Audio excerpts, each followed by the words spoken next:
Hello friends, कैसे हो? I hope आप अच्छे होंगे। हम इस वीडियो के अंतर्गत देख रहे हैं, ये आपके कलाम एकेडमी का ही क्वेश्चन पेपर है और ये आपके एसएसटी यानी सामाजिक अध्ययन का क्वेश्चन पेपर है।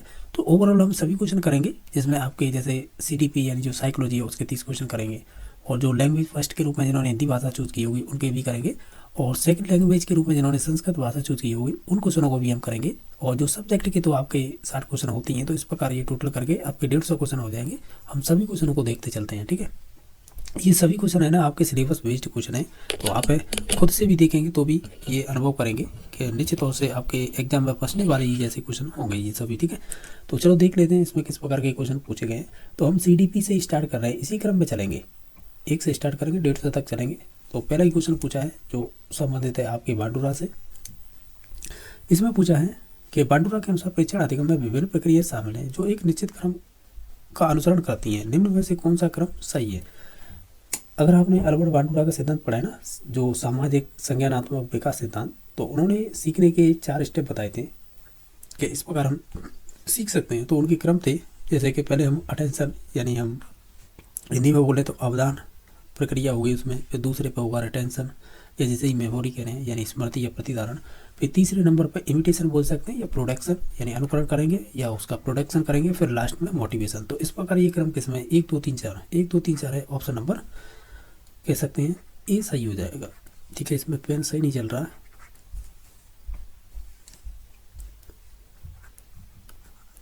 एक सेकंड। तो इसका ऑप्शन नंबर 1 सही हो जाएगा, ठीक है, ध्यान रखना है।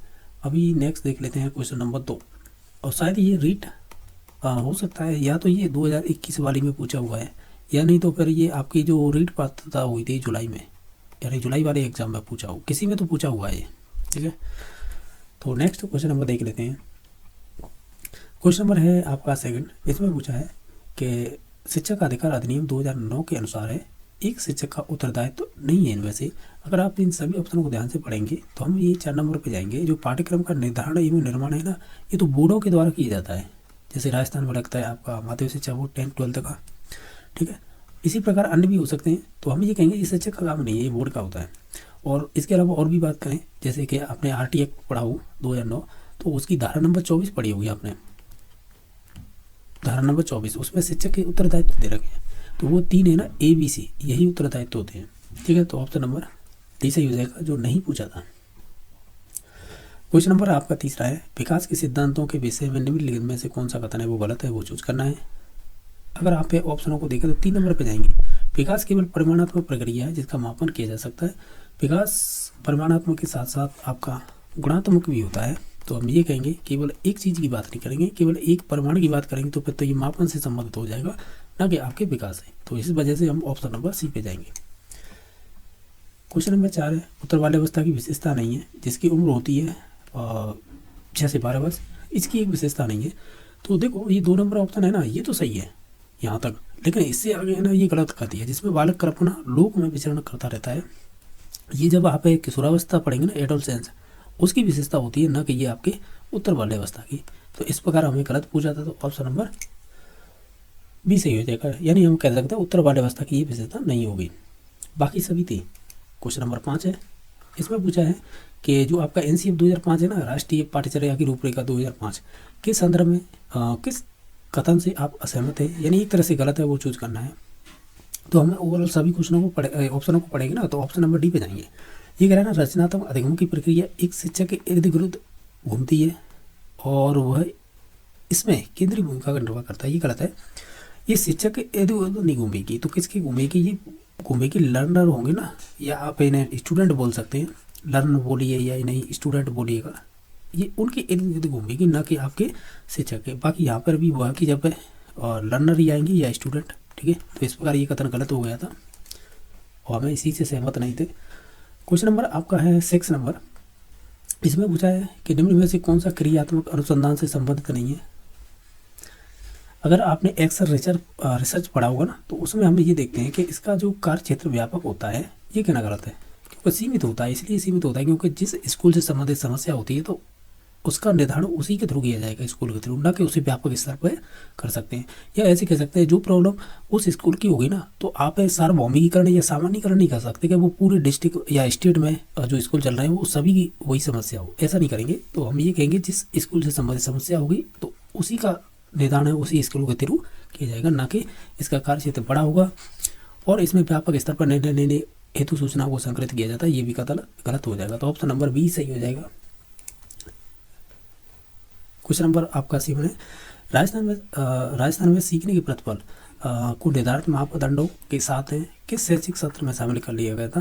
जो हमारे ये लर्नर आउटकम होते हैं ना, उनकी बात कर रहा है ये, कहाँ है लर्निंग आउटकम, तो ये 2017-18 में कह सकते हैं इंक्लूड किया गया था राजस्थान में, ठीक है। तो ऑप्शन नंबर बी सही हो जाएगा। क्वेश्चन नंबर 8 है, बुद्धि को किस योग्यता के रूप में परिभाषित किया गया है, यानी डेफिनेशन के थ्रू बताया गया है। तो हम कहेंगे ये परसेप्शन एबिलिटी होती है एक तरह से, यानी पतक्षण करने की योग्यता होती है, यानी किसी चीज़ को आप देखते हैं ना, जो आपके दिमाग में चित्र बनता है उसे कहते हैं परसेप्शन।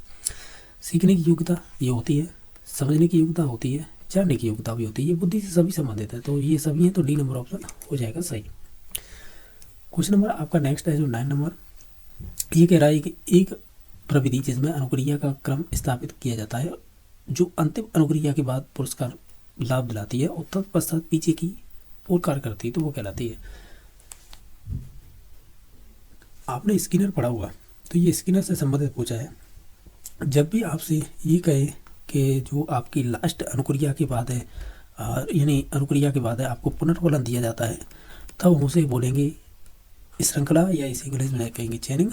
और लेकिन जब प्रत्येक अनुक्रिया के बाद आपको पुनर्वलन दिया जाए, ठीक है, तब हम उसे कहेंगे क्या शिपिंग। तो इसका राइट आंसर होगा सी नंबर ऑप्शन, क्योंकि यहाँ पे देखो जो अंतिम अनुक्रिया के बाद पुरस्कार एवं लाभ दिलाती है, तो इसे कहेंगे आप है चेनिंग। नेक्स्ट है, ये आपको मिलान करनी है। आपको एक तो सूची फर्स्ट दे रखी जो अवधारणा यानी कॉन्सेप्ट से संबंधित है, दूसरी उस मनोविज्ञान से संबंधित, तो आपको मिलान करनी है। तो मानसिक आयु है, ये सब दिया था आपके अल्फर्ट बिने से संबंधित हो जाएगा। बुद्धि लब्धि है, वैसे तो टर्मन का नाम आता है लेकिन टर्मन ऑप्शन में है नहीं, तो इसके सहयोगी हुए थे स्टर, इससे संबंधित हो जाएगी। मानसिक परीक्षण की बात करें तो ये आपके कैटल से संबंधित हो जाएगी, और बाकी चतुष्ट समीकरण है ये आपके संबंधित हो जाएगी स्पीयरमैन से।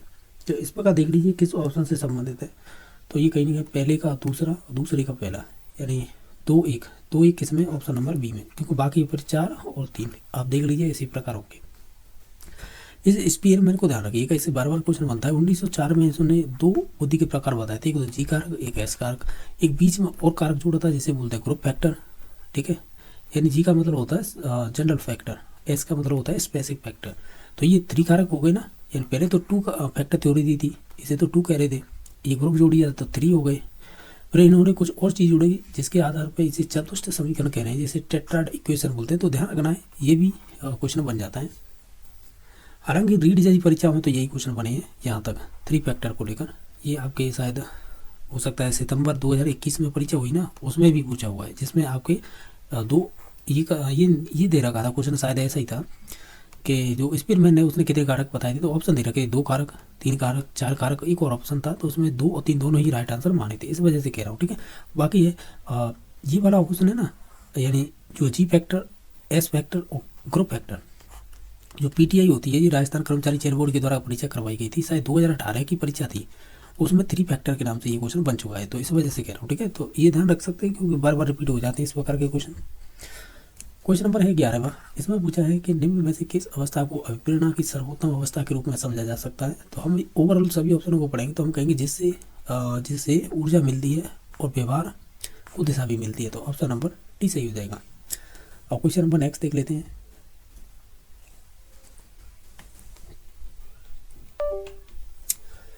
अब क्वेश्चन नंबर है आपका नेक्स्ट 12वें नंबर का, वो इस प्रकार पूछा है कि फ्रायड के अनुसार माता पिता के आदेश की अवज्ञा जैसे निषेधात्मक व्यवहार किस अवस्था में अत्यधिक प्रकट होते हैं। हालांकि देखा जाए तो इसे हम एनल स्टेज बोलते हैं। ये आपके सिगमंड फ्रायड की कौन सी नंबर की अवस्था होगी, 2 नंबर की अवस्था होगी। हालांकि सिगमंड फ्रायड ने अपने सिद्धांत को कितने भागों में बांटा था, 5 भागों में बांटा था, और उनके नाम में कुछ इस प्रकार है। पहली नंबर पे आती है ओरल स्टेज, ये वाली दे रखी है मुखी अवस्था, जिसे ओरल स्टेज बोलते हैं।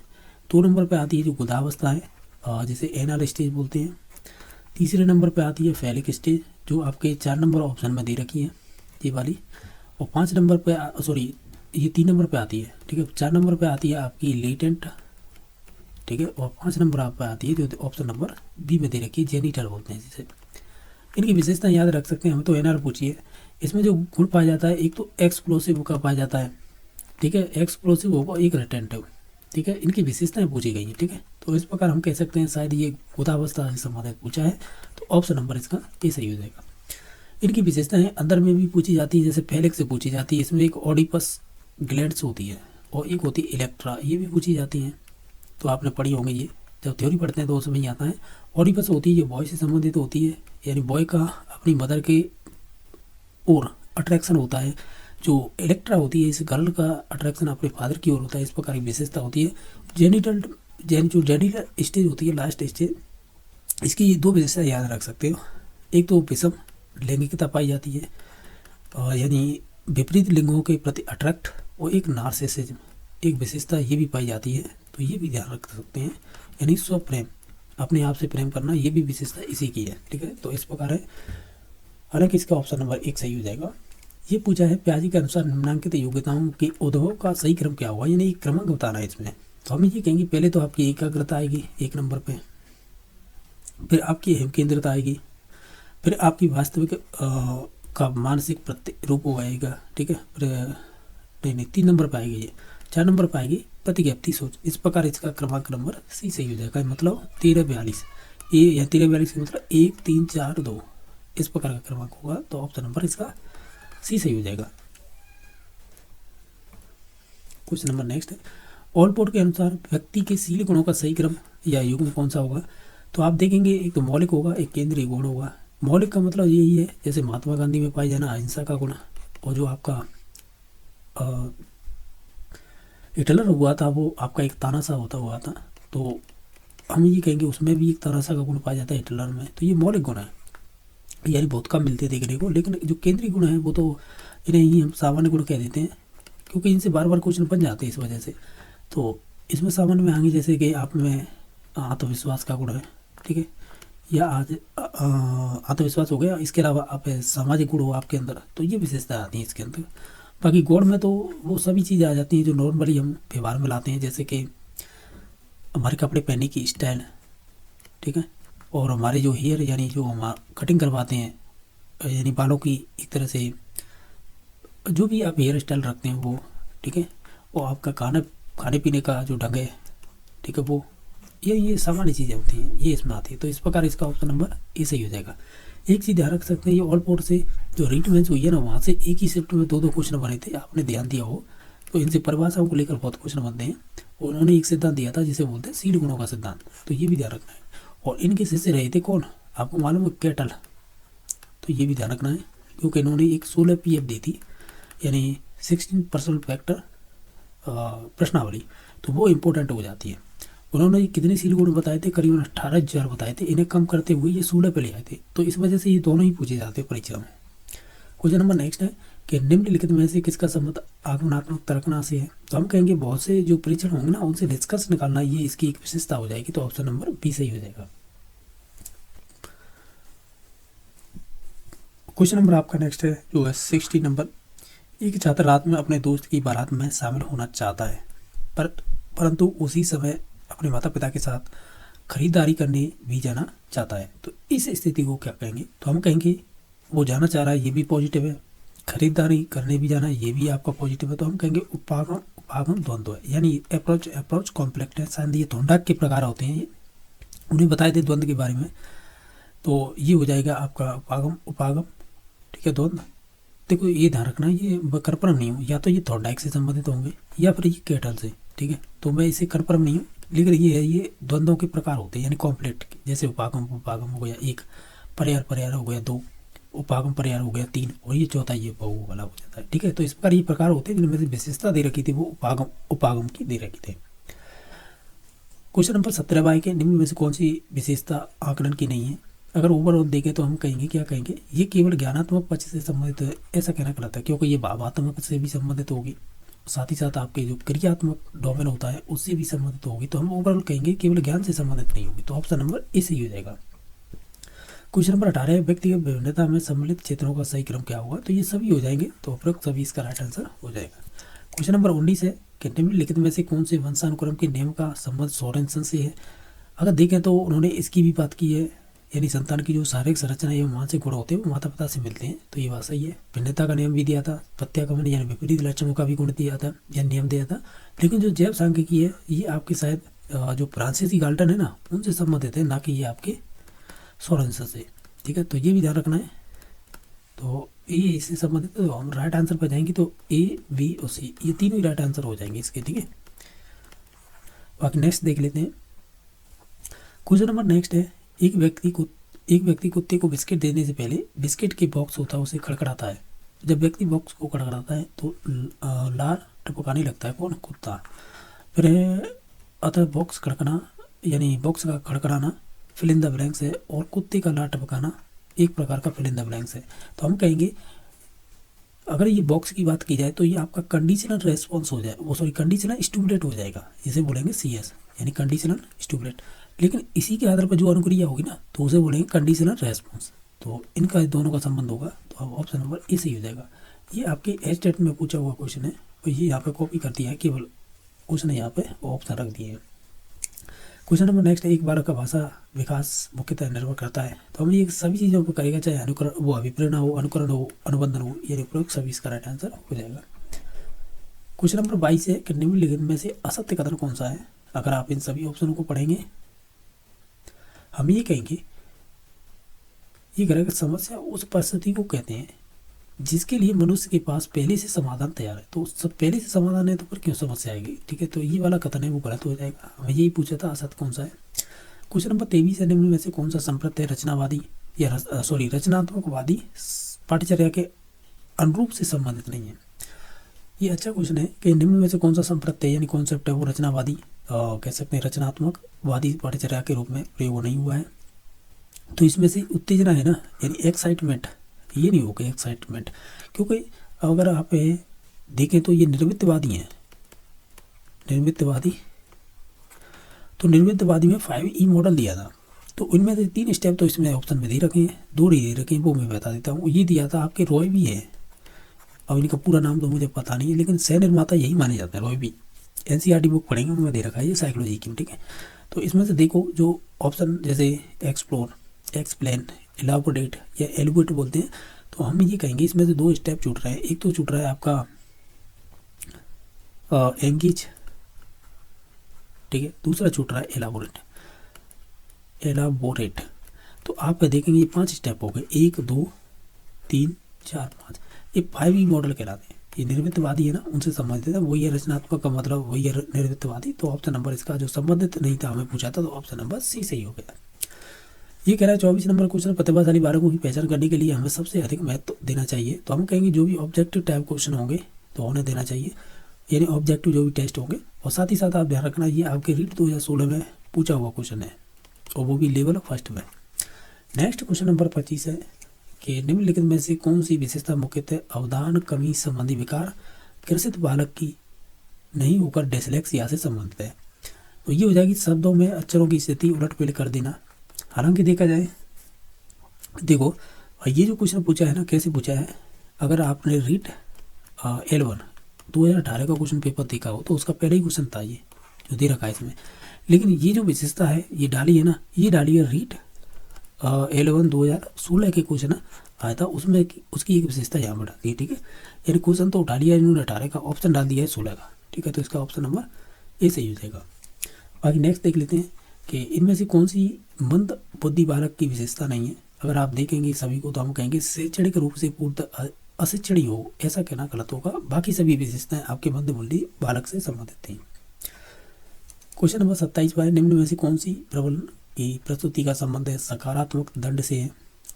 अगर आप देखेंगे तो हम कहेंगे व्यवहार को कम करने के लिए एक अप्रिय उद्दीपक की प्रस्तुति करना, ये आपके कह सकते हैं सकारात्मक दंड से संबंधित हो जाएगा।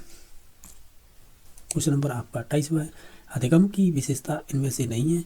अगर आप सभी ऑप्शनों को देखेंगे तो हम ये कहेंगे कि अधिगम का प्रयोग उन क्षमताओं तथा संस्कार में परिवर्तन लाने के लिए उपयोग होता है जो परिपक्वता के कारण होती है। ये वाला स्टेटमेंट है गलत हो जाएगा, क्योंकि परिपक्वता होती है ये स्वतः ही क्रिया होती है, यानी ऑटोनोमस प्रोसेस होती है, यानी कि विकास अपने आप होगा, न कि अधिगम के थ्रू। ठीक है, तो इस प्रकार का ये कथन है वो गलत हो जाएगा। ये पूछ रहा है कोलबर्ग के अनुसार निम्नलिखित में से कौन सी नैतिक विकास का स्तर होगा। अगर इनमें से इंग्लिश के थ्रू देखें तो पोस्ट कन्वेंशनल मॉरलिटी, यानी ये लेवल 3 वाली है, उन्होंने लेवल 3 में बांटा था ना, तो लेवल 3 है वो उसी बोलते हैं फर्स्ट रूढ़िगत नैतिक रखना। ठीक है, तो ऑप्शन नंबर बी सही हो जाएगा। बाकी ऑप्शनों की बात करें तो ये सभी 3 ऑप्शन है ना, ए सी डी, ये आपकी प्याजी से संबंधित हैं। ठीक है, तो ये भी ध्यान रखना है। नेक्स्ट देख लेते हैं 30 नंबर। वो इस प्रकार पूछा है कि अधिगम के संप्रत निर्माण एवं समस्या समाधान जैसे घटक किसके द्वारा प्रतिपादित किए गए थे, तो ये किए गए थे संज्ञानवादी के थ्रू। ठीक है, तो ऑप्शन नंबर ए सही हो जाएगा। अगर किसी क्वेश्चन को लेकर 1 से लेकर हमने 30 क्वेश्चन किए हैं, कोई डाउट हो तो कमेंट में बता देना। बाकी आप देख लेते हैं जिन्होंने भी लैंग्वेज यानी भाषा फर्स्ट के रूप में हिंदी चूज की है, तो ये उनसे संबंधित है। ठीक है, देख लेते हैं इसमें किस प्रकार के क्वेश्चन बने हैं। अगर देखें तो इसमें एक गद्यांश दे रखा है, इसी के आधार पर 31 से लेकर 35 तक क्वेश्चन पूछे जाएंगे। आप एक बार इस गद्यांश को पढ़ के देख लीजिएगा, क्योंकि इन्हीं से संबंधित क्वेश्चन होंगे। तो 31 नंबर क्वेश्चन इस प्रकार पूछा है, एक है गद्यांश में प्रयुक्त निम्न में से कौन सा शब्द प्रत्यय रहित है। अगर देखें तो देखो भारतीय में प्रत्यय, कर्तव्य में भी, पौराणिक में। जो नहीं होगा वो हो जाएगा ऑप्शन नंबर सी, क्योंकि विशेष में ना भी उपसर्ग लगा है। ठीक है, उसे शब्द है, तो यानी हम ये कहते हैं, क्या कहते हैं, उपसर्ग तो आगे लगते हैं, जो प्रत्यय होते हैं वो पीछे लगते हैं शब्द के। ठीक है, तो ये पहचान होती है। तो हाँ, इसमें देखा जाए तो उपसर्ग लगाए ना कि प्रत्यय, तो ऑप्शन नंबर सी सही हो जाएगा। हमें यही पूछा था कौन सा शब्द है प्रत्यय रहते हैं। अब क्वेश्चन नंबर नेक्स्ट है, एक अतएव में संधि कौन सी होगी, तो निश्चित तौर से आप जानते होंगे विसर्ग संधि हो जाएगी। क्वेश्चन नंबर 33 है, निम्न में से कौन सा शब्द है गद्यांश में विशेषण की तरह प्रयुक्त नहीं हुआ है। तो जब गद्यांश आप देखेंगे तो उसमें जो सहयोग है ना, इस शब्द का उपयोग नहीं हुआ है जो विशेषण के रूप में। बाकी चौपाया, पौराणिक, जो पौराणिक है वो मानवीय, इनमें हुआ है। क्वेश्चन नंबर 34 है, इसमें बैल का पर्यायवाची बताना था, वो हो जाएगा वृषभ। सर्वोपरि शब्द में समास कौन सा होगा, तो हम कहेंगे तत्पुरुष समास हो जाएगा। हालांकि इसमें संधि भी बन रही है, सर्व प्लस ऊपरी, तो इसमें गुण संधि हो जाएगी। हालांकि समास होगा वो होगा तत्पुरुष समास। क्वेश्चन नंबर नेक्स्ट है, गद्यांश दे रखा है 36 से लेकर 40 तक, आपको इसी गद्यांश के आधार पर कह सकते हैं आंसर देने होंगे। तो पहला क्वेश्चन है, एक वह किंग कर्तव्य भी मूड सो गया, तो प्रयुक्त काल होगा, तो सो गया यानी गया, इस प्रकार की जो पास्ट में चीज़ें हो चुकी हैं तो सामान्य भूतकाल में ही आती हैं, तो ऑप्शन नंबर बी सही हो जाएगा। 37 नंबर क्वेश्चन है, गद्यांश में निम्न में से बहुवचन प्रयुक्त हुआ है, तो इसमें से देखें तो केवल पाँव है जो बहुवचन के रूप में प्रयुक्त हुआ है। इसमें से स्त्रीलिंग शब्द चाटिएगा, जो धार है ना वो स्त्रीलिंग है, बाकी सभी पुल्लिंग है। ठीक है, जो भी दे रखे हैं भेड़िया, अफसर, सिंह। नेक्स्ट है कि नेरी बकरी के आगे भाग खड़ा होना उसे कुछ जचा नहीं। रेखांकित शब्द का अर्थ क्या है, यानी जो रेखांकित शब्द है ना इसका मतलब होगा बेचारी। ऑप्शन नंबर ए सही हो जाएगा। राजस्थानी शब्द जो रेवाड़ है प्रचलित है, ये भेड़ बकरियों का समूह होता है। तो आप जब भेड़ बकरियों का समूह नहीं होगा, भेड़ बकरियों को रखने वाला स्थान होगा। क्योंकि जब आप गद्यांश को पढ़ेंगे ना तो पहली लाइनें ये दे रखी, रेवाड़ा से निकली हुई बकरियों भेड़ियों के बकवास सुनने का अवसर नहीं था, तो इसे पढ़ेंगे ना तो ये रेवाड़ो है ना, ये आपके यहाँ पे आप भेड़ बकरियों को रखने का स्थान होता है। 41 नंबर क्वेश्चन ये था कि हर क्षेत्र में अलग भाषा बोली जाती है, वाक्य का प्रकार क्या होगा, तो ये आपका कर्मवाच्य हो जाएगा। ठीक है, तो ऑप्शन नंबर यानी कर्म प्रधान वाक्य हो जाएगा, तो ऑप्शन नंबर ए सही हो जाएगा। 42 नंबर क्वेश्चन है, निम्न में से लागू चिन्ह कौन सा है, तो ये वाला होगा।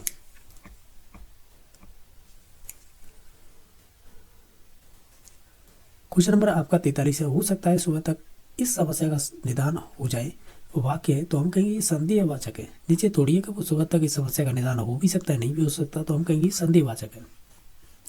जब वाक्यों को आप पढ़ेंगे अर्थ के आधार पर, तो ये 8 प्रकार के होते हैं, तो उनके 4 प्रकार तो ये दे रखे हैं। ठीक है, क्वेश्चन नंबर है आपका 44वां, कुपात्र द्वारा श्रेष्ठ वस्तु का भोग करना को दर्शाने वाली लोकांकित का सही अर्थ क्या होगा, यानी कुपात्र है कोई, उसके द्वारा श्रेष्ठ वस्तु का उपयोग किया जा रहा है या भोग किया जा रहा है, तो हम कहेंगे चचुंदर के सिर पर चमेली का तीर। ऑप्शन नंबर सी सही हो जाएगा, जो एक लोकांकित हो जाएगी।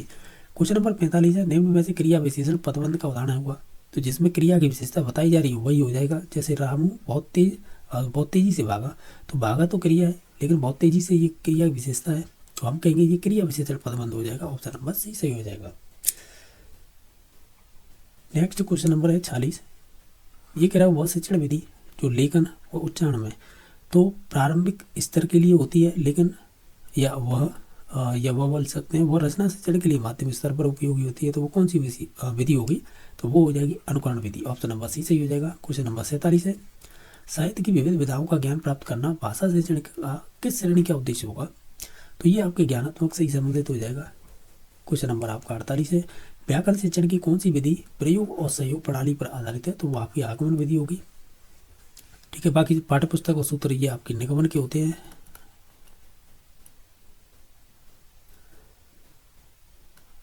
निगमन शायद देखो एक काम करो, क्योंकि ये क्वेश्चन आएगा तभी देखेंगे, क्योंकि ऐसा ना हो कि कोई गलती हो जाए इस वजह से। ठीक है, अभी छोड़ देते हैं, हम इसे ही देख लेते हैं। प्रयोग एवं सहयोग है वो आगमन विधि के 2 रूप होते हैं। बाकी ये सही सुनिश्चित कीजिएगा। तो इनमें से एक तरफ तो आपको शिक्षण विधियाँ दे रखी हैं, एक तरफ उनके उद्देश्य दे रखे हैं। तो गद्य हो जाएगा आपके ये मौनवाचन से संबंधित, रचना शिक्षण हो जाएगा आपके संवाद लेखन से, व्याकरण हो जाएगी आपकी आगमन विधि से, और पद्य शिक्षण हो जाएगा रसास्वादन से। तो देख लीजिएगा, पहले का तीसरा है और दूसरे का चौथा है। पहले का तीसरा किसमें है? एकमात्र ऑप्शन दे रखा है, डी नंबर, यही राइट आंसर हो जाएगा। क्वेश्चन नंबर नेक्स्ट है, निम्न में से किस प्रणाली को स्वाध्याय विधि के नाम से जाना जाता है? तो वो डाल्टन प्रणाली कहलाती है। तो ऑप्शन नंबर डी सही हो जाएगा।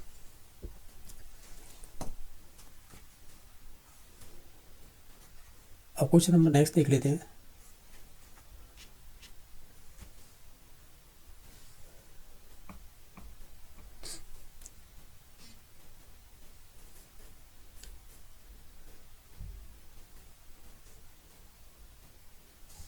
इक्यावन नंबर क्वेश्चन वो इस प्रकार पूछा है कि प्राथमिक स्तर पर सुनना और बोलना कौशल के विकास में कौन सी विधियाँ अधिक सहायक होंगी? अगर इन ओवरऑल सभी ऑप्शनों को देखें तो हमें बात की गई है सुनना और बोलना, और जो सुनना बोलना है ये संबंधित हो जाएगी एक तो भूमिका निर्वाह यानी रोल प्ले और समाचार वाचन से, एक तो ये राइट आंसर हो जाएगा। वही भूमिका निर्वाह और बातचीत से, ये दोनों ही ऑप्शन सही हो जाएंगे, सी और डी। ठीक है, नेक्स्ट क्वेश्चन नंबर है जो है 52 नंबर। इसमें पूछा है कि निम्न में से असत्य कथन कौन सा है? आप सभी ऑप्शनों को देखेंगे तो हम ऑप्शन नंबर डी पे जाएंगे, यानी भाषाई क्षमता का स्वरूप मूर्त होता है। ये कहना गलत होगा, क्योंकि ये मूर्त नहीं होता है, अमूर्त होता है। तो इस प्रकार ऑप्शन नंबर डी सही हो जाएगा। क्वेश्चन नंबर 53 है, ग्रहण यानी जो ग्रहणात्मक कौशल कौन से हैं, यानी जिसे रिसीवर बोलते हैं एक तरह से, तो इनमें से संबंधित हो जाएंगे। अगर ऑप्शनों को देखें, एक तो सुनना ही हो जाएगा, एक पढ़ना, तो ऑप्शन नंबर बी सही हो जाएगा। क्वेश्चन नंबर नेक्स्ट है, पाठ्य पुस्तक में विषय वस्तु का प्रस्तुतिकरण होता है। हम ये कहेंगे किधर से किधर होगा? ये होगा आपका सरल से जटिल की ओर, तो ऑप्शन नंबर बी सही हो जाएगा। क्वेश्चन नंबर नेक्स्ट है, ये कह रहा है कि श्रवण व लेकर कौशल विकसित करने का साधन कौन सा होगा? एक तो सुनना और लेकर। तो हम अगर इन सभी ऑप्शनों को देखें तो ऑप्शन नंबर इसका बी नंबर हो जाएगा, श्रुत लेखन। हालांकि इस प्रकार के क्वेश्चन ऑलरेडी रीट में बन चुके हैं। नेक्स्ट है कि निम्न में से किस विद्यार्थी को स्व आकलन का अवसर प्रदान किया जाता है? तो अब ऑप्शनों को ध्यान से देखें तो हम कहीं अधिगम के रूप में आकलन होता है ना, उसे ही मानते हैं स्व आकलन का अवसर। ठीक है, बाकी अधिगम का आकलन ये योगात्मक मूल्यांकन से संबंधित है। अधिगम के लिए आकलन ये ऐप जिसे आप रचनात्मक बोल रहे थे उससे संबंधित हो जाएगा। ठीक है, नेक्स्ट देख लेते हैं 57 नंबर क्वेश्चन, सत्य कथन बताइएगा। अगर आप इन सभी ऑप्शनों को ध्यान से देखेंगे तो हम ये कहेंगे इनमें से तो कोई भी सत्य नहीं है, यानी सभी के सभी कह सकते हैं कोई सत्य नहीं होगा, तो ऑप्शन नंबर डी सही हो जाएगा। नेक्स्ट क्वेश्चन नंबर 58 है, ये कह रहा है कि उपलब्धि परिचय के स्वरूप यानी जो डिजाइन निर्माण के अंतर्गत किस चीज़ का ध्यान नहीं रखना चाहिए? हम कहेंगे अगर सभी ऑप्शनों को पढ़ेंगे तो हम कहेंगे रुचि की दृष्टि से अंक भर देना, इसे हम कह सकते हैं निर्माण के अंतर्गत ध्यान नहीं रखेंगे। क्वेश्चन नंबर 59 है कि गोदान है वो प्रेमचंद से संबंधित है, तो रामचरित मानस है वो किससे संबंधित हो जाएगी? तो वो हो जाएगी, यानी ये उदाहरण पूछा था। ठीक है, तो गोदान प्रेमचंद से है तो रामचरित मानस हो जाएगी आपकी सादृश अनुभव रूप प्रश्न से संबंधित। ठीक है, तो ऑप्शन नंबर ए सही हो जाएगा। यानी हालांकि हमें ये पूछा था ये क्वेश्चन का टाइप क्या है, एक तो होता है अनुपात, ही होता है समानुपात का चिन्ह। ठीक है, तो इस वजह से पूछा था, तो ये सादृश अनुभव रूप में प्रश्न दिया गया है। क्वेश्चन नंबर आपका 60 है, सतत एवं व्यापक मूल्यांकन में दायरे की व्यापकता से क्या तात्पर्य होता है? तो हम कहेंगे कक्षा कक्ष के बाहर की प्रक्रिया को भी मूल्यांकन में शामिल किया जाता है, या तो हम कहेंगे कक्षा के अंदर हो प्लस कक्षा के बाहर हो। ठीक है, तो इस प्रकार कह सकते हैं अंदर और बाहर सभी को इंक्लूड करेंगे मूल्यांकन के अंतर्गत, तो ऑप्शन नंबर डी सही हो जाएगा। अब इसके बाद है जो भी क्वेश्चन आएंगे वो आपके आएंगे भाषा सेकंड के रूप में, जिन्होंने कौन सी भाषा चूज की होगी, वो संस्कृत भाषा चूज की होगी।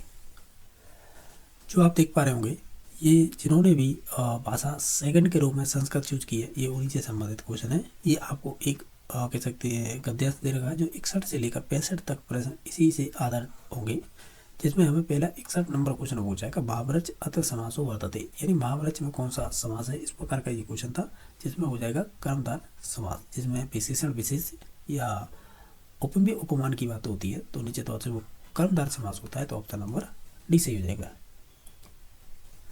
ये कह रहा है कि पत्निया इतस विभक्ति अस्ति, यानी पत्निया में कौन सी विभक्ति होगी, अगर हम देखें तो इसमें तृतीय विभक्ति हो जाएगी, ऑप्शन नंबर इसका बी सही हो जाएगा। क्वेश्चन नंबर आपका है नेक्स्ट 63 नंबर। ये कह रहा है उक्तवान इत्यर्थ को प्रकृति प्रत्यय, यानी उक्तवान में कौन सा कह सकते हैं प्रत्यय दे रखा है, तो हम ये कहेंगे अगर आप देखें इसे, ये हो जाएगा एक तो इसकी वच तो धातु हो जाएगी, ठीक है, और आपका इतवतु प्रत्यय है इतवतु, तो इसका ऑप्शन नंबर डी सही हो जाएगा। ये कह रहा है तच्च श्रुत्वा इधर संधि विच्छेद से आता है, यानी इसका संधि विच्छेद क्या होगा, तो अगर आप सभी ऑप्शनों को ध्यान से देखेंगे तो इसका ऑप्शन नंबर एक ही सही हो जाएगा, तद प्लस श्रुत्वा, तो ऑप्शन नंबर एक सही हो जाएगा। ये कह रहा है 65 नंबर एकस्मिन् अस्य विशेष पदम गद्यांश वर्तते, यानी जो एकस्मिन् है जो गद्यांश में विशेष पद यूज हुआ है वो कौन सा हुआ है, तो हम कहेंगे वन हुआ है, तो ऑप्शन नंबर डी सही हो जाएगा। आपको एक दे रखा है पद्यांश और 66 से लेकर 70 तक, इसी के आधार पर आपको क्वेश्चनों के आंसर देने होंगे। इसमें पूछा है कि जो सोयम है अच्छे संधि विच्छेद से आता है, यानी इसका संधि विच्छेद क्या होगा, हम कहेंगे सो प्लस यम हो जाएगा, ऑप्शन नंबर इसका डी सही हो जाएगा। सॉरी माफी चाहेंगे, स प्लस अयम होगा सोयम, तो ठीक है, तो ऑप्शन नंबर बी सही हो जाएगा। ठीक है, नेक्स्ट देख लेते हैं क्वेश्चन। ये कह रहा है कि राणा प्रताप दृश्यम या दृश्यम अस्य समास विग्रह, यानी राणा प्रताप दृश्यम में कौन सा समास विग्रह होगा, अगर आप देखेंगे तो इसमें से हो जाएगा राणा प्रताप दृश्यम, तो ऑप्शन नंबर सी सही हो जाएगा। क्वेश्चन नंबर नेक्स्ट है विगतम अत्र प्रकृति प्रत्यय विभाग कुरुता, यानी इस विगतम में आपको ये कहता हो प्रकृति प्रत्यय बताना है, और इसमें भी आपको उपसर्ग भी दे रखा है। ठीक है, तो कोई बात नहीं, हम देख लेते हैं। इसमें हो जाएगा देखो वी तो उपसर्ग हो जाएगा, गम धातु हो जाएगी, इत प्रत्यय हो जाएगा, तो ऑप्शन नंबर ए सही हो जाएगा। क्वेश्चन नंबर 69 है भजते राणा प्रतापो महान रेखांकित पदे विभक्ति, यानी इसमें आपको बतानी है कौन सी विभक्ति है। अगर आप देखें तो इसमें आपकी प्रथमा ही विभक्ति हो जाएगी।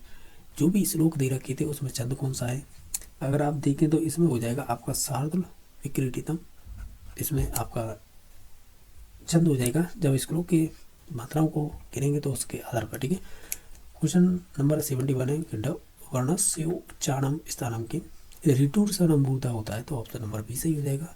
एक रस मिथ्या वदति अस्य वाच्य परिवर्तन कुरुता, यानी अच्छे वाच्य परिवर्तन से आता, यानी सब मिथ्या वदति, इसका आपको वाच्य परिवर्तन करना है, तो हम ये कहेंगे क्या कहेंगे कि स का तो हो जाएगा 3, मिथ्या का मिथ्या ही रहेगा, और बाकी वदति और जैसे ही कर्ता वैसी क्रिया तो उद्यते हो जाएगा, ऑप्शन नंबर सी सही हो जाएगा।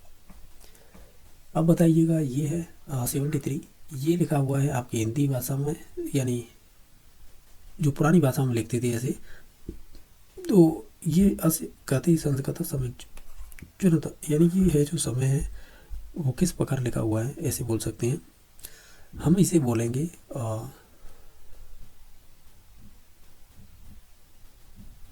इसे कितना बोलेंगे, तो इसे बोलेंगे हम इसे बोलेंगे सार्ध नववादनम। ठीक है, इसका मतलब हो गया 9:30 बजे हुए। ठीक है, तो ऑप्शन नंबर इसका डी सही हो जाएगा। नेक्स्ट है पर्वतों में हिमालय सबसे ऊंचा है, अस्य वाक्य से संस्कृत अनुवाद स्यात्, यानी इसका संस्कृत अनुवाद करना है, वो क्या होगा। अगर देखें तो हम ये कहेंगे पर्वतेषु, यानी जो पर्वतों में हिमालय उच्चतम, तो ऑप्शन नंबर बी सही हो जाएगा। ये आपको एक सूक्ति दे रखी है और ये फिल इन द ब्लैंक्स बताना है क्या आएगा इसके मध्य में, तो हम ये कहेंगे कि संसर्गजा फिल इन द ब्लैंक्स, तो इसमें आ जाएगा 200 गुणा भवंती, तो ऑप्शन नंबर बी सही हो गया। क्वेश्चन नंबर 76 है, इसमें कुछ इस प्रकार पूछा है कि माहेश सूत्रेषु कस्मिन् सूत्र अच इति संज्ञा भवति, कि माहेश सूत्र है उसमें किस की अच संज्ञा होती है। अगर ओवरऑल सभी ऑप्शनों को देखें तो उसकी इति संज्ञा हो जाएगी। ये आपका लड़ है ना, इसकी हो जाएगी इति संज्ञा। मूल्यांकन से गुणम वर्तते, मूल्यांकन का गुण कौन सा होती है, तो ये सभी होते हैं, चाहे वो वैधता हो, व्यापकता हो, विविधता हो, तो ऑप्शन नंबर डी सही हो जाएगा। ये करें चरित्र चित्र संबंधी प्रश्न भवंती, तो हम ये कहेंगे इससे संबंधित जो क्वेश्चन होते हैं ना वो नाटक में होते हैं, यह नाटक है, तो ऑप्शन नंबर सी सही हो जाएगा। क्वेश्चन नंबर 79 है गद्य पाठ योजना नायम आदर्श वाचन क्रियते, यानी गद्य पाठ योजना में जो आदर्श वाचन कौन करता है, तो वो आपके अध्यापक ही करेंगे, ठीक है, अध्यापक है, तो ऑप्शन नंबर ई सही हो जाएगा। वस्तुनिष्ठ परिचय गण्यते, यानी जो वस्तुनिष्ठ परिचय है इसमें से आपको बतानी है, तो हम ये कहेंगे इसमें से एक स्थान पूर्ति है ना वो हो जाएगी, तो ऑप्शन नंबर डी सही हो जाएगा। परिष्कारात्मक शिक्षण अस्ति, यानी परिष्कारात्मक शिक्षण है वो होगा उपचारात्मक। नेक्स्ट है 82 नंबर क्वेश्चन, कि ये कह रहा है आपसे कि व्याकरण शिक्षण अनौपचारिक शिक्षण विधि बताते, तो हम ये कहेंगे इसमें से अनौपचारिक विधि तो आपकी निगमन हो जाएगी, ठीक है, बाकी आगमन तो आपकी नहीं ये सही है, ये सही राइट आंसर हो जाएगा। जो अनौपचारिक शिक्षण विधि है वो आपकी निगमन विधि मानी जाती है। बाकी नेक्स्ट है मस्तिष्क यंत्र अपर नाम किम, यानी जो मस्तिष्क यंत्र होता है उसका अपर नाम क्या होता है, तो हम कहेंगे संगणक हो जाएगा, तो ऑप्शन नंबर डी सही हो जाएगा। क्वेश्चन नंबर नेक्स्ट है पद शिक्षण का विधि प्रश्नोत्तर विधि कथ्यते, तो जो पद शिक्षण में जो आपकी प्रश्नोत्तर विधि होती है उसे क्या कहते हैं, तो उसे हम खंडान में विधि कहते हैं, तो ऑप्शन नंबर बी सही हो जाएगा। क्वेश्चन नंबर आपका 85 है जो पूछा है, ये कह रहा है 85 नंबर क्वेश्चन कि पाठ्य पुस्तक प्रारंभाय छात्राणां पूर्व ज्ञान से धारिता प्रश्न करते थे, यानी जो पाठ्य पुस्तक है उसमें जो हम प्रारंभ करते हैं तो उसमें जो छात्रों से पूर्व ज्ञान पर आधारित हम प्रश्न करते हैं, तो ये किससे संबंधित होते हैं, तो ये आपकी प्रस्तावना प्रश्न से संबंधित हो जाएंगे, तो ऑप्शन नंबर 1 सही हो जाएगा। ये कह रहा है 86 नंबर क्वेश्चन भाषा शिक्षण कौशलेषु तृतीय कौशलम अस्ति, जो LHRW होता है इसमें जो 3 नंबर का है ना वो पठनम होता है, यानी रीडिंग, तो ऑप्शन नंबर ए सही हो जाएगा। क्वेश्चन नंबर नेक्स्ट है, इसमें पूछ रहा है कि कस्मिन् शिक्षण सिद्धांते मौखिक कार्य लिखित कार्य च एकस्मिन् समये सहैव क्रियते, तो ये मौखिक कार्य भी कह रहा है, लिखित भी कार्य कह रहा है, तो हम ये कहेंगे क्या कहेंगे, इस सिद्धांत को हम कहेंगे एकता या सहभागिता च सिद्धांत, ऑप्शन नंबर सी सही हो जाएगा। क्वेश्चन नंबर 88 है, इस प्रकार पूछा है कि जो आपकी राममूर्ति आयोग है कतवी वर्ष परामर्श दत्तवान पाठ्यक्रम में संस्कृत स्थान बदलती, जो राममूर्ति आयोग है उसने किस वर्ष में ये परामर्श दिया था कि पाठ्यक्रम में संस्कृत का भी स्थान होना चाहिए, तो राममूर्ति आयोग है ये संबंधित था उस समय 1990 से संबंधित, ठीक है, तो ऑप्शन नंबर डी सही हो जाएगा।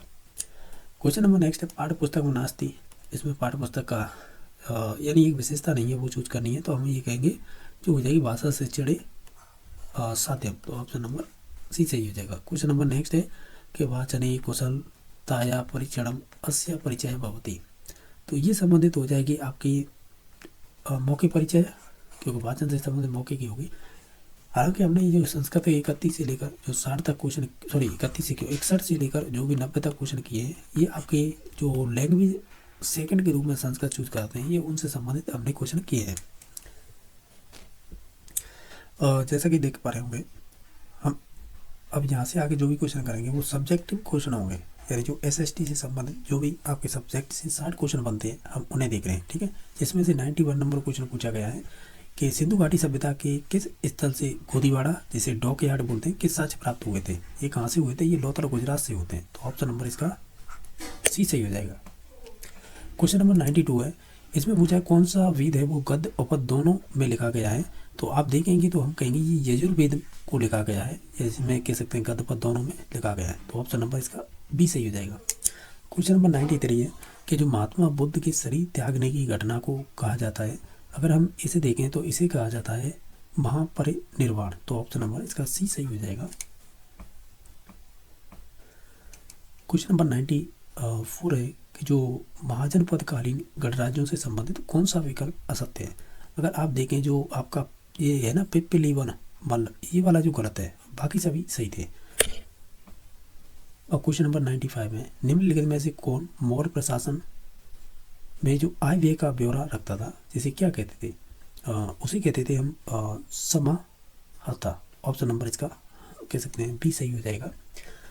96 नंबर क्वेश्चन है कि चंद्रगुप्त द्वितीय के नवरत्नों में कौन शामिल नहीं था? अगर इन सभी ऑप्शनों को देखें तो हम कहेंगे जो हमारे आर्यभट्ट है वो संबंधित नहीं थे।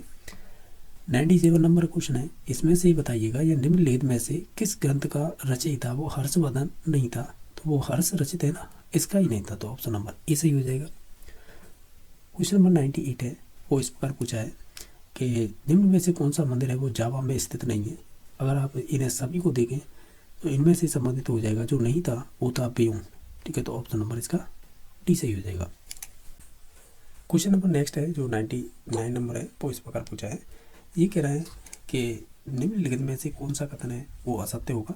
आप इन सभी ऑप्शनों को ध्यान से पढ़ेंगे तो हम ये कहेंगे कि जो संत रैदास है वो रामानुजाचार्य के प्रमुख शिष्य थे, ये कहना गलत होगा। तो इसका हमें ऑप्शन नंबर सी पे जाएंगे जो असत्य है। बाकी नेक्स्ट क्वेश्चन 100 है कि 1857 की क्रांति के समय अंग्रेज गवर्नर जनरल कौन था? तो वो लॉर्ड कैनिंग थे, तो ऑप्शन नंबर सी सही हो जाएगा। क्वेश्चन नंबर 101 है, इसमें इस प्रकार पूछा है, यानी हम ये कह सकते हैं इसमें क्वेश्चन में इस प्रकार पूछा है कि भारतीय पुनर्जागरण एवं धार्मिक सुधार आंदोलनों से संबंधित निम्न कथनों पर विचार कीजिएगा। ये तो आपको ऑप्शन दे रखे हैं, वो उपयुक्त में से कौन से सत्य हैं वो बताने हैं। अगर आप देखें इन सभी ऑप्शन को ध्यान से पढ़कर तो हम ये कहेंगे केवल एक सही है, यानी जो आपके ब्रह्म समाज की स्थापना है वो राजा राम मोहन राय ने की थी 1828 में, तो ये वाला कथन सही है। बाकी ये सभी कथन थे वो गलत थे। क्वेश्चन नंबर 102 है, इसमें पूछा है कि जो संपत्ति के निकास का सबसे पहले विरोध करने वाले भारतीय व्यक्ति कौन से? तो हो जाएंगे दादा भाई नेहरू जी, तो ऑप्शन नंबर सी सही हो जाएगा। क्वेश्चन नंबर 103 है, वो इस प्रकार पूछा था कि निम्न कथनों पर विचार कीजिएगा। ये 4 आपको कथन दे रखे हैं, इनमें से आपको सत्य कथन है वो चूज करने हैं। अगर आप इन सभी को ध्यान से पढ़ेंगे तो हम ये कहेंगे कि एक तो 2 नंबर ऑप्शन, 1 4 नंबर ये दोनों सही हैं। बाकी जो 1 नंबर गलत था वो 3 नंबर भी गलत है, तो ऑप्शन नंबर सी सही हो जाएगा।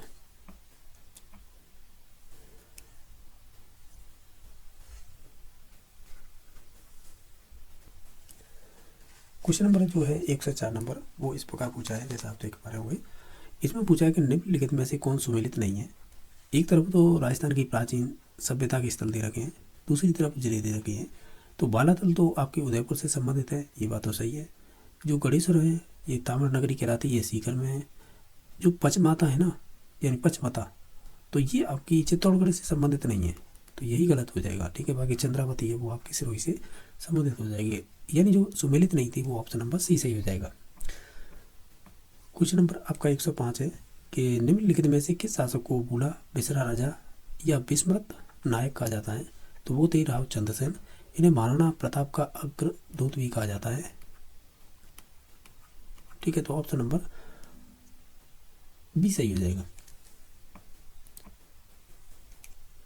आउगा के ठाकुर खुशहाल सिंह की सेना ने कौन से स्थान पर जो जोधपुर राज्य की सेना को परास्त किया था? वो था पिथौरा में युद्ध हुआ था, तो वहीं पे परास्त किया था। क्वेश्चन नंबर नेक्स्ट है, सीकर में जो संपन्न जाट प्रजापति महायज्ञ 1934 ईस्वी के समय सीकर का शासक कौन था? तो उस समय थे आपके कल्याण सिंह थे, तो ऑप्शन नंबर इसका बी सही हो जाएगा। राजस्थान में एकीकरण के समय संयुक्त बृहद राजस्थान का अस्तित्व में कब आया था? तो ये संबंधित हो जाएगा आपके 15 मई 1949, तो ऑप्शन नंबर सही हो जाएगा। 84 कमों की छतरी कहाँ पर स्थित है? तो ये आपकी बूंदी जिले में हो जाएगी, तो ऑप्शन नंबर सी सही हो जाएगा। ढोल नृत्य कौन से क्षेत्र से संबंधित है? तो ये आपके जालौर से संबंधित हो जाएगा। परंपरागत चतुर्थ वर्ण व्यवस्था में श्रमिकों के 5वें वर्ण के रूप में किसने सम्मिलित किया था? तो ये किया था आपके संत पीपा जी ने। नेक्स्ट है कि निम्नलिखित में से कौन सा सुसर वाद्य यंत्र है? तो सुसर वाद्य यंत्र की जब भी बात होगी तो उसमें नाम आता है अलगोजा का, ऑप्शन नंबर डी सही हो जाएगा। 113 नंबर क्वेश्चन है, कौन सा आभूषण स्त्रियों द्वारा सिर पर पहना जाता है? तो वो मेबंद पहना जाता है। निम्न में से कौन सी एक भारतीय संविधान की विशेषता इसमें से नहीं है। अगर आप सभी ऑप्शनों को ध्यान से पढ़ेंगे तो हम कहेंगे संसदीय संप्रभुता है, वो एक भारतीय संविधान की विशेषता नहीं होगी।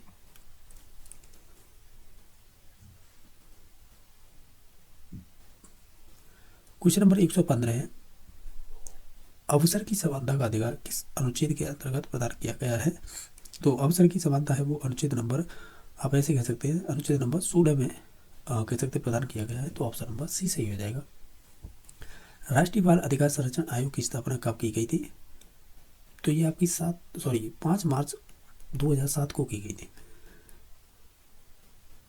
तो ऑप्शन नंबर इसका बी सही हो जाएगा।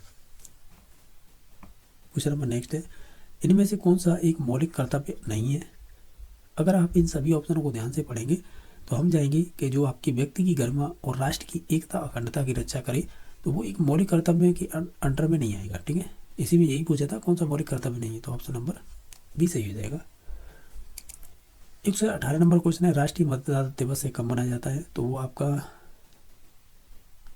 25 जनवरी को ही मनाया जाता है।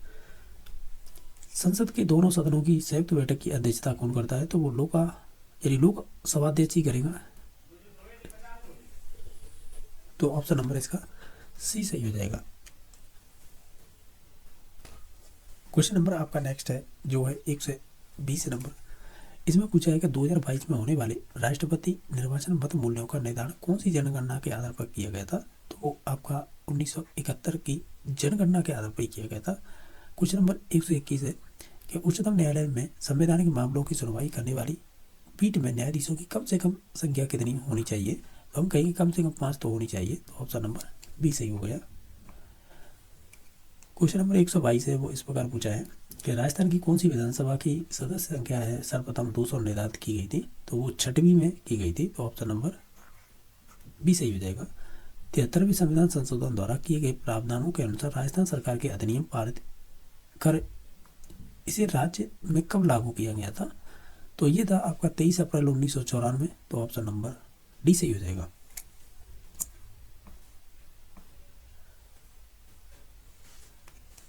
अब क्वेश्चन नंबर 124 है वो इस प्रकार पूछा है कि निम्नलिखित में से कौन सा कथन है वो असत्य है? आप इन सभी ऑप्शनों को ध्यान से पढ़ेंगे तो हम कहेंगे जो पृथ्वी की जो परिभ्रमण गति ध्रुवों पर अधिकतम होती है, ये वाला कथन है वो गलत हो जाएगा। तो ऑप्शन नंबर सी सही हो जाएगा। ये कह रहा है चुनुक हवा कौन से पर्वत के सहारे चलती है? तो वो आपके रोकी पर्वत के सहारे चलती है।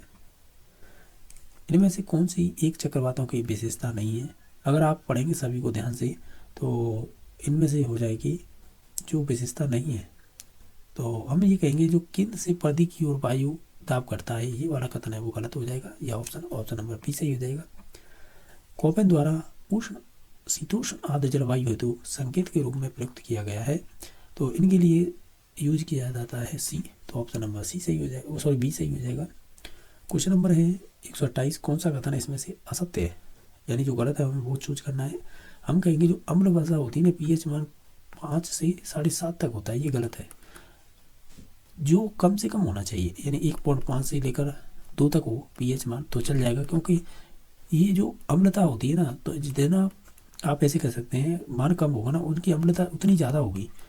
तो जैसे हमारे पेट में पाया जाता है HCl, जैसे हाइड्रोक्लोरिक अम्ल बोलते हैं, जिसकी pH है वो इतने के ही करीब होती है। ठीक है, तो हम ये कहेंगे जो अम्ल वर्षा का pH मान है वो 5 से 7.5 तक होता है, ऐसा कहना गलत है। मैंने आपको बताया है जो वर्षा, अगर अम्लीय वर्षा की बात करें तो कम से कम pH है, आप ऐसे कह सकते हैं वो होना चाहिए 5 से कम होना चाहिए, आप ऐसे कह सकते हैं। ठीक है, तो इसका ऑप्शन नंबर बी सही हो जाएगा। ये कह रहा है मेरी मिसमी अबोर और डापला पहाड़ियाँ किसके भाग हैं? अगर आप देखें तो ये आपके उप हिमालय के ही भाग हो जाएंगे। ये कह रहा है पश्चिम बंगाल में काल वैसाखी में तूफानों से जो वर्षा होती है कौन सी ऋतु में प्राप्त होती है? तो ये आपकी ग्रीष्म ऋतु में प्राप्त होती है। तो ऑप्शन नंबर इसका बी सही हो जाएगा। ये कह रहा है कौन सा वृक्ष ज्वारी वनों का उदाहरण है? अगर देखें तो राजोफोरा हो जाएगा। कौन सा इसमें से एक सुमेलित नहीं है? अगर आप इन सभी ऑप्शनों को ध्यान से देखेंगे तो इसमें से जो भारत के इलेक्ट्रॉनिक्स लिमिटेड है ये भोपाल से संबंधित नहीं है, बाकी सभी संबंधित थे। कुल जनसंख्या में नगरीय जनसंख्या के न्यूनतम प्रतिशत वाला राज्य कौन सा है? यानी कम % जनसंख्या पाई जाती है, परसेंट में बतानी है यानी प्रतिशत में। तो अगर हम सभी ऑप्शनों को देखें तो वो हो जाएगी हिमाचल प्रदेश। क्वेश्चन नंबर आपका है जो नेक्स्ट है, क्वेश्चन नंबर है ये 134। इसमें पूछा है कि बिचौलिया से भैंसोड़गढ़, यानी भैंसोड़गढ़ मतलब चित्तौड़गढ़, सही है ना, के बीच है पटारी बाग को क्या कहते हैं? वो इसे कहते हैं हम ऊपर माल का पटार। ठीक है, तो ऑप्शन नंबर इसका सी सही हो जाएगा। इसमें से कौन सुमेलित नहीं है? एक दो मुख्य नदी दे रखी है और इनमें सहायक नदी, जैसे बनास की सहायक नदी कोटारी है, ये बात तो सही है। काली सिंध की पार्वती है, ये वाला गलत है। बाकी लोड़ी की वैया हो जाएगी, माही की सोम हो जाएगी, जो गलत थी वो हो जाएगी 3 नंबर ऑप्शन। क्वेश्चन नंबर 136 है कि महाराणा फतेह सिंह द्वारा आड़ नदी के अतिरिक्त जल को फतेह सागर तक पहुंचाने हेतु निर्मित नहर का नाम क्या था? उनका नाम था चिकलवास, तो ऑप्शन नंबर 1 सही हो जाएगा। राजस्थान में पहली शक्कर मिल कहाँ पर स्थापित की गई थी? ये भोपाल सागर में।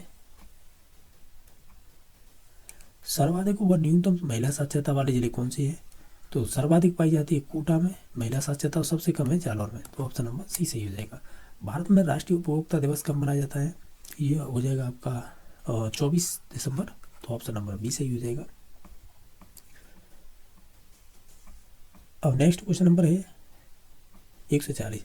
इसमें से जो सुमेलित है ना, यानी सुमेलित करना एक तरह से, एक तरफ तो भारत के बैंक दे रखे हैं, दूसरी तरफ उनकी स्थापना। जैसे भारत औद्योगिक पुनर्निर्माण बैंक की स्थापना कब की गई थी? तो ये आपको अगर इनमें से एक दो मालूम है ना तो भी आंसर हो जाएगा। जैसे हमें मालूम है कि एक से यानी पहले का ऑप्शन हो जाएगा, मिलान करेंगे तो 1985, यानी आप ऐसे कह सकते हैं भारतीय औद्योगिक पुनर्निर्माण बैंक की स्थापना हुई थी 1985 में। तो पहली का तीसरा, तो हालांकि इसमें 2 ऑप्शन दे रखे हैं, पहले से तीसरे मिले हुए। और देखते हैं निर्यात आयातक, यानी निर्यात आयात बैंक की स्थापना कब की गई थी? तो ये की गई थी आपकी 1982 में। तो ये 2 ऑप्शनों में मिलान हुआ है। बाकी और भी देखते हैं, और जैसे कि जो आपकी भारतीय औद्योगिक वित्त निगम है ये हो जाएगा 1948, और जो भारतीय औद्योगिक विकास बैंक है ये जाएगा 1964। तो इस प्रकार ऑप्शन नंबर सी सही हो जाएगा। अब ये क्वेश्चन है कि निम्नलिखित कथनों पर विचार कीजिएगा, जो सत्य कूट है वो बता रहे हैं। आप इन सभी कूटों को पढ़ लीजिएगा ध्यान से। हम ये कहेंगे, क्या कहेंगे कि एक तो 2 नंबर कथन इसमें सही है और एक 3 नंबर सही है ना। जो आपका 1 रुपये का नोट होता है उसमें वित्त सचिव व भारत सरकार के हस्ताक्षर होते हैं, और भारतीय रिजर्व बैंक की स्थापना 1935 में की गई थी। इस प्रकार ऑप्शन नंबर बी सही हो जाएगा। क्वेश्चन नंबर नेक्स्ट है, ये कह रहा है विनियोग तत्व कौन सा है? अगर आप इन ऑप्शनों को ध्यान से देखें तो हम कहेंगे जीवन बीमा। ठीक है, यानी जीवन बीमा में। नेक्स्ट है 143 नंबर के निम्न में से कौन सा शिक्षा कार्यक्रम राजस्थान सरकार द्वारा लाया गया था? वो शिक्षा दर्शन, तो ऑप्शन नंबर बी सही हो जाएगा। ये कह रहा है कि ह्यूरिस्टिक विधि किस पर आधारित थी? तो ह्यूरिस्टिक विधि थी वो नई संकल्पनाओं की खोज करने पर आधारित थी, तो ऑप्शन नंबर ए सही हो जाएगा। ये कह रहा है एनसीएफ 2005 में सामाजिक अध्ययन के संबंध में क्या अनुशंसा की गई है? तो आप इन सभी ऑप्शनों को ध्यान से पढ़ेंगे तो हमें ये कहेंगे जो माध्यमिक स्तर पर सामाजिक अध्ययन की विषय वस्तु होती है ना, जैसे भूगोल, इतिहास, राजनीतिक शास्त्र और अर्थशास्त्र, वो समाज शास्त्र से ली जाए, तो ऑप्शन नंबर डी सही हो जाएगा। क्वेश्चन नंबर 140 है, इसमें पूछा था कौन सा सही सुमेलित नहीं है। अगर आप इन 4 ऑप्शनों को ध्यान से पढ़ेंगे हम ये कहेंगे प्रोजेक्ट एक समस्यात्मक कार्ड है, ये बेलार्ड का है, ये वाला कथन गलत है। बाकी जो प्रोजेक्ट एक सामाजिक वातावरण पूर्ण संलग्नता से किया जाने वाला एक शोध यानी उद्देश्यपूर्ण कार्य होता है, ये क्लिपेट का स्टेटमेंट है। और ये पार्कर का है, जो प्रोजेक्ट कार्य है एक नई इकाई है जिसमें छात्रों को कार्य करने की योजना और संपन्नता के लिए उत्तरदायी माना जाता है, तो ये बात सही है। बाकी वास्तविक जीवन जैसी परिस्थितियों पूरा किया जाने वाला बालकों द्वारा आयोजित उद्देश्य युक्त कार्य प्रायोजना कहलाता है या परियोजना, तो ये बिनिंग का कथन है। तो ए, सी और डी ये तो सही थी, जो गलत था वो हो जाएगा बी नंबर ऑप्शन। इनमें से कौन सा एक सुमेलित है? हम कहेंगे जो मायाद्वीप है वो एक प्रक्षेपीय दृश्य सामग्री है, बाकी चार्ट है वो दृश्य सामग्री होगी ना कि प्रक्षेपीय। एपिडाइस्कोप है ये अप्रक्षेपी सामग्री नहीं होकर प्रक्षेपी हो जाएगी। लिखवा पौने ये श्रव्य होता है ना कि दृश्य, तो इस प्रकार ऑप्शन नंबर एक ही सही था। पाठ्यचर्या का निर्माण का सिद्धांत कौन सा होगा इनमें से? तो हालांकि ये सभी होंगे, ऑप्शन नंबर डी सही हो जाएगा। क्वेश्चन नंबर आपका है ये वाला, इसमें एक तरफ तो सिद्धांत या प्रतिमान दे रखे, दूसरी तरफ उनके प्रतिपादक, जैसे सामाजिक प्रत्यक्ष प्रतिमान है, ये किससे संबंधित है? तो हम ये कहेंगे ये आपकी बेंजामिन कॉक्स से संबंधित है। पूछताछ प्रशिक्षण प्रतिमान है, ये आपके रिचर्ड सकमैन से संबंधित है, तो ये इससे मेल हो जाएगा। ठीक है, यानी पहले का दूसरा किसमें, इसमें, और दूसरे का एक इसमें, और बाकी आप मिला लीजिएगा क्योंकि यही क्रम चलेगा। ठीक है, तो फिर हो जाएगा शिक्षण चिंतन का स्तर है वो आपके हंट से संबंधित है, और प्रयोजनवाद है वो आपके PS होंगे। ठीक है, तो इस प्रकार ऑप्शन नंबर बी सही हो जाएगा। क्वेश्चन नंबर नेक्स्ट है कि उपचारात्मक शिक्षण को किस नाम से जाना जाता है। तो हम ओवरऑल देखें तो इसे चिकित्सात्मक शिक्षण कहेंगे, यानी मेडिकल टीचिंग। तो ऑप्शन नंबर इसका सी सही हो जाएगा। ओवरऑल देखें तो हमने देखो मनोविज्ञान के 30 क्वेश्चन किए हैं, और जो आपने हिंदी लैंग्वेज ली होगी फर्स्ट भाषा के रूप में उसके भी 30 क्वेश्चन किए हैं। आपने सेकंड लैंग्वेज ली होगी संस्कृत, उससे संबंधित 30 क्वेश्चन किए, और जो आपकी सब्जेक्ट है SST उसके 60 क्वेश्चन। इस प्रकार हमने ये टोटल 150 क्वेश्चन किए। अगर इस क्वेश्चन को लेकर डाउट है तो कमेंट में बता देना। बाकी वीडियो देखने के लिए धन्यवाद।